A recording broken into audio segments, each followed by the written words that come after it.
गांव के एक छोटे से घर में रमन, उसकी पत्नी रेखा और उनकी प्यारी बेटी राधा रहते थे।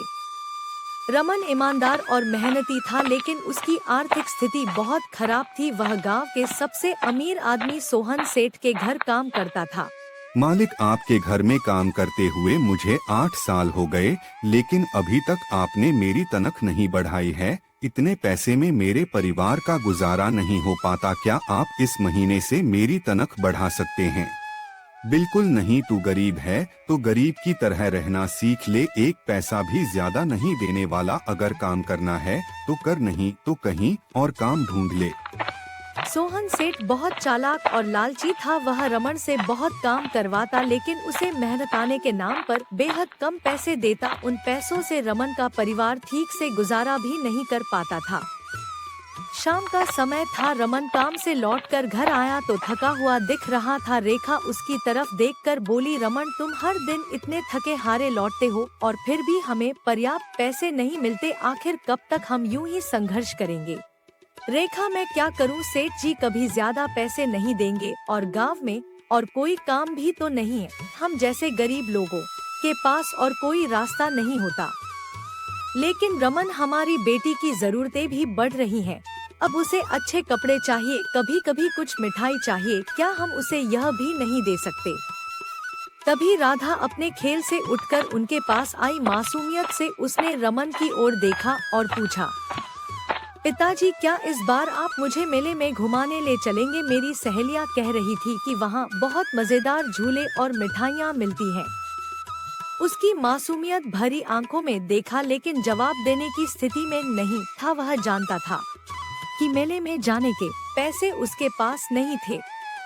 बेटा, देखता हूँ, अगर संभव हुआ तो जरूर ले चलूंगा। लेकिन उसकी आवाज में उम्मीद की जगह उदासी थी, जिसे राधा ने महसूस किया पर कुछ ना बोली। रात को रमन, रेखा और राधा खाने की थाली में बैठ गए। राधा और रेखा ने खाना खा लिया था और रमन का खाना अभी बाकी था। तभी दरवाजे पर दस्तक हुई।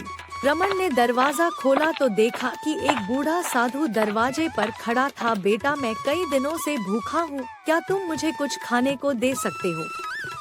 रमन कुछ क्षणों के लिए रुका। उसने अपने हिस्से के भोजन की तरफ देखा, फिर बिना कुछ सोचे साधु के हाथ में थाली थमा दी। बाबा, यह मेरा खाना है, इसे ग्रहण करें।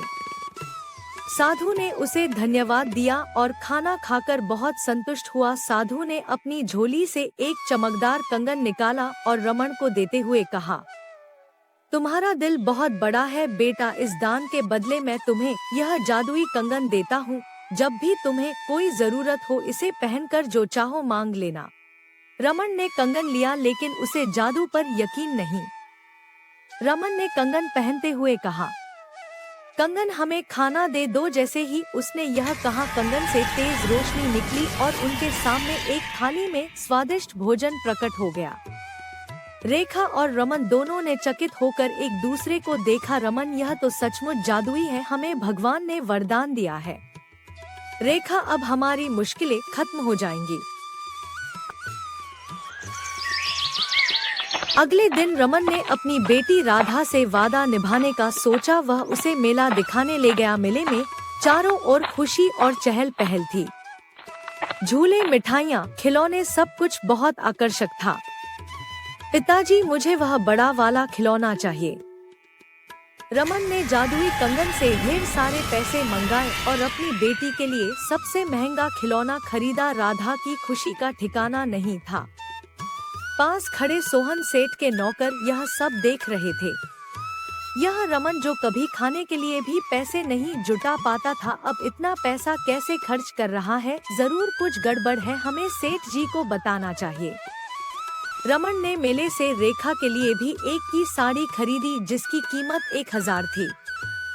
यह देखकर नौकरों का शक और बढ़ गया। वे रमन के पास गए और सवाल करने लगे, रमन भैया, यह सब क्या है? अचानक तुम्हारे पास इतना पैसा कहाँ से आ गया?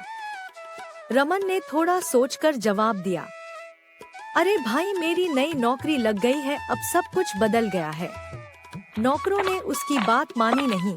लेकिन बिना कुछ कहे चले गए। रमन अपने परिवार के साथ खुशहाल होकर घर लौट आया। नौकरों ने सारा हाल सोहन सेठ को जाकर बताया। सेठ जी, रमन अब बहुत अमीर हो गया है। वह मेले में सबसे महंगे खिलौने और साड़ियाँ खरीद रहा है। रमन के पास अचानक इतना पैसा कहाँ से आ गया? जरूर कुछ गड़बड़ है। लेकिन उस वक्त सोहन सेठ ने ज्यादा ध्यान नहीं दिया। कुछ दिनों बाद गांव में चर्चा होने लगी कि रमन ने अपनी खुद की दुकान खोल ली है और उसकी अच्छी कमाई हो रही है। यह खबर सुनकर सोहन सेठ का शक पक्का हो गया। उसने अपने आदमियों से रमन पर नजर रखने को बोलता है। रमन की दुकान धीरे धीरे चल निकली थी। जादुई कंगन की मदद से उसकी आमदनी बढ़ रही थी और अब वह गांव का सबसे अमीर आदमी बन गया था। गांव में हर कोई उसकी तरक्की पर हैरान थे। गांव के चौराहे पर रमन के कुछ पुराने दोस्त बैठे थे। महेंद्र, शिव और हरिओम वे आपस में बातें कर रहे थे। क्या तुम्हें पता है, रमन अब बहुत अमीर हो गया है। वह गांव में सबसे बड़ा व्यापारी बन गया है। हाँ, मैंने भी सुना है। लेकिन यह अचानक कैसे हुआ? कल तक तो वह सोहन सेठ के यहाँ मजदूरी कर रहा था। रमन बहुत अच्छा इंसान है। मुझे यकीन है कि उसने कुछ गलत नहीं किया होगा। हो सकता है कि उसकी किस्मत बदल गई हो। हमें रमन से जाकर बात करनी चाहिए। अगर वह इतना अमीर हो गया है तो शायद वह हमारी भी मदद कर सके। सभी दोस्तों ने रमन से मिलने का फैसला किया और उसके घर की ओर चल पड़े। जब रमन के दोस्त उसके घर पहुँचे तो उसने उनका का बहुत गर्मजोशी से स्वागत किया। अरे वाह महेंद्र, शिव, हरि ओम, तुम लोग कैसे हो? बहुत दिनों बाद मिल रहे हो। आओ, अंदर आओ। रमन ने अपने दोस्तों को अंदर बुलाया और सभी को बैठने का आग्रह किया।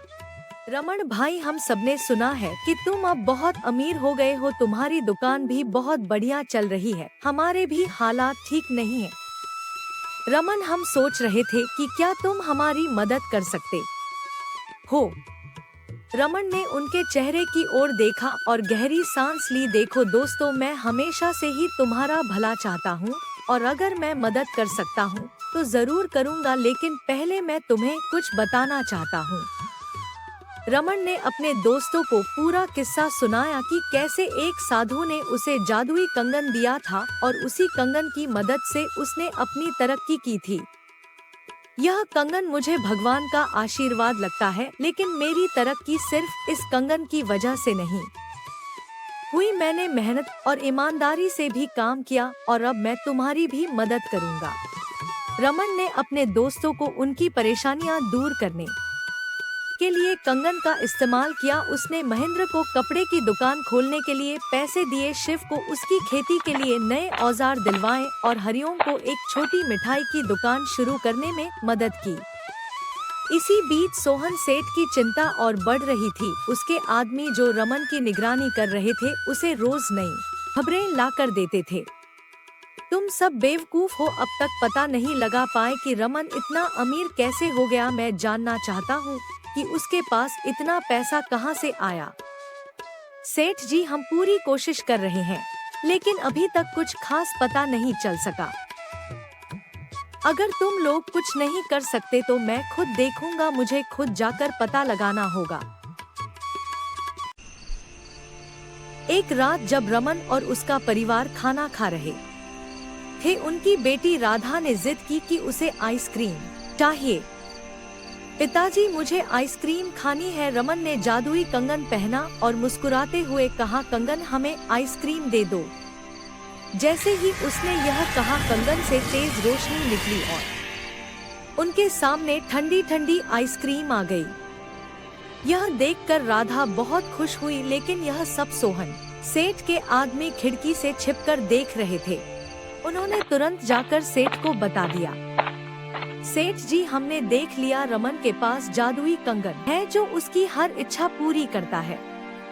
सोहन सेठ की आंखों में लालच चमकने लगा। उसने मन ही मन ठान लिया कि वह उस जादुई कंगन को चुरा लेगा और उसका इस्तेमाल खुद करेगा। रात के अंधेरे में सोहन सेठ अपने आदमी के साथ रमन के घर पहुंचा। उसने धीरे से दरवाजा खोला और अंदर घुस गया।